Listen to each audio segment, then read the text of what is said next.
Hi, this video will summarize a paper by Edward Lazear on incentives in the workplace. He starts by introducing the theory of incentives.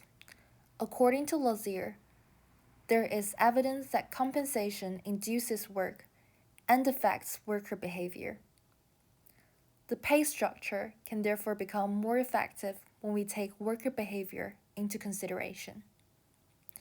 He uses a Safelite autoglass installer study as an example, where a switch from hourly wage pay to a piece pay structure had an almost immediate and enormous effect of increasing productivity by 44%. He puts incentive pay into two categories. The first is input pay, where workers are paid per unit or time in either hours, weeks, or month. Workers often have no flexibility over the number of hours worked per day. Different to this, there are continuous incentives in part-time jobs, as workers can choose how many hours they work. Output pay is rewards based on performance. Common examples are agriculture workers, who are paid according to the amount of crop harvested, and also salespersons, whose compensation depends on sales. However, a problem with this method is that workers bear risks when there are economic downturns.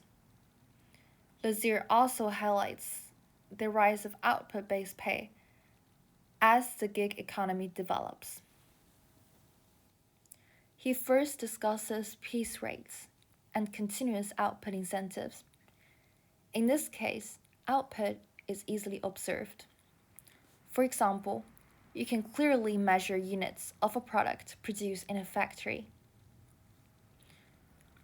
From a study on tree planters in British Columbia, Shearer notes that average output is about 21% higher under piece rates than under a fixed wage system. This is a study where 9 random workers are paid a fixed wage for the first half of the period, and then piece rate the other half. However, this is not always the case. Sometimes quality or output is not observable. A piece rate set too high could raise costs per unit of output or reduce the level of output and lead to reduction in profits. On the other hand, companies can then adjust the level of piece rate so that they don't lose the profits. Lazear then introduces team-based incentives. When compensation is based on team output, workers benefit from helping others. Teamwork is encouraged. In large settings, we see this in the form of employee stock option or ownership plans. This is often used in smaller startups. This is also used by Amazon, where employees are given stocks that they can take out after a few years of work, sometimes 5 years. Therefore, employees are encouraged to work harder so the value of the company increases and the value of their stocks increase in turn. They are also encouraged to stay much longer in the company so that they can extract the value of the stocks a few years later. A review of 100 studies reveal that there are positive effects on productivity cost and job stability. This is consistent with the result of the studies completed by Hamilton, Nickerson, and Owen. They found a 20% rise in average output after a switch from individual piece rate pay to team production. There are also relative compensation schemes, when a high output of one worker imposed negative effects on the compensation of another worker. In the form of relative pay, tournament theory is involved, which is when workers are ranked on their relative performance within a firm. The difference between the spread in wages for the promoted and the unpromoted should be correct to induce an efficient level of effort. Therefore, the level of incentives must be well controlled. For example, when too many people are competing for a position, workers may feel discouraged by the extent of competition. Another problem is difficulty with observing effort.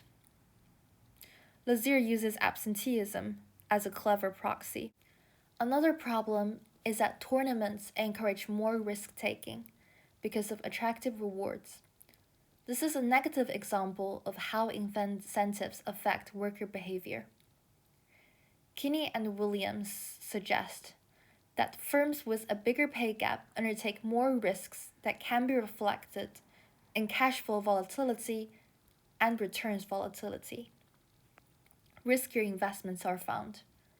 Also, bigger rewards encourages fraud. Workers are incentivized to be uncooperative with other workers, and workers become less willing to help co-workers when the promotion rewards are bigger. There are also more macro effects on labor supply. Studies have shown that married women's labor supply responses to tax changes. A $1 increase in the net wage raises the likelihood that wives work by 2.7%. Similarly, disability insurance has an effect. There is a strong correlation of 0.97% between the number of applications for disability insurance and the unemployment rate. There are also non-monetary incentives. Volunteer work is done without pay and can be taken as a measure of work done without monetary compensation. Its value is around 1% of GDP. In special cases, such as blood donations, however, monetary incentives may not be ideal.